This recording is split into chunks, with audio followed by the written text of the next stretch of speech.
Much. The IRS targeting scandal of conservatives now front and center on Capitol Hill as the commissioner testifies for the first time since the IRS claimed thousands of emails from former official Lois Lerner were lost in a computer crash. Today's hearing very heated at times. That's IRS Commissioner John Koskinen there. He refuses to apologize for the failure to turn over those emails that Congress subpoenaed. What I didn't hear in that was an apology to this committee. I don't think an apology is owed. Not a single email has been lost since the start of this investigation. Every email has been preserved that we have produced or will produce by the end of this. You don't think the time period between January 2009 and April 2011 is relevant to this investigation? It is a very relevant time. All right. Some critics have compared the IRS scandal to what happened in Watergate. But in an opinion column in the Wall Street Journal, the writer says it's much worse. It reads, quote, "The Watergate break-in was the professionals of the party in power going after the party professionals of the party out of power. The IRS scandal is the party in power going after the most average Americans imaginable." Joining me now, the man who wrote those words, Daniel Henninger, the deputy editorial page editor for the Wall Street Journal.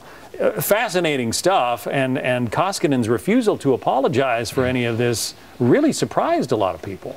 Yeah, he has just decided to dig in on this, John. And I think, you know, the more I watch all of this and these hearings and so forth, this back and forth between the Republicans and the IRS, it seems to me that who John Koskinen should be apologizing to is the American people.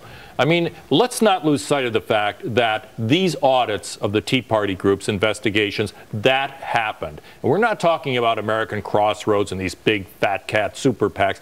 These were average American people who organized themselves politically in towns and cities all across America. These are the groups that were audited by the Internal Revenue Service, and I think they're the ones who deserve an apology. You point out some of the towns that, you know, these groups come from: Franklin, Tennessee, Livonia, Michigan, Lucas, Texas, Middletown, Delaware.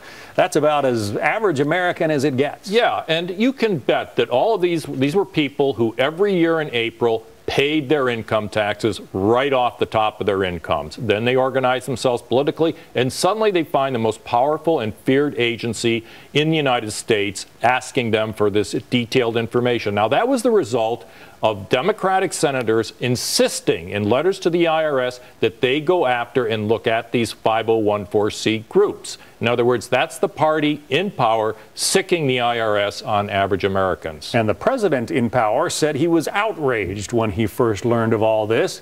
What has he done to express his outrage since then? Well, he's basically allowed the IRS to go up to Capitol Hill time after time and elaborate these increasingly preposterous excuses for why they were not responsible for Lois Lerner losing her emails. Nobody who works in an office today who has a PC in front of them and understands that their emails are being sent to an outside server believes that something like this could happen. You say that the president seems sort of detached, maybe even worn out from all of this. Yeah, that's what the Hill newspaper reported, that maybe Barack Obama is done with Washington. And certainly there's not much left of the domestic agenda. He's not doing anything legislatively.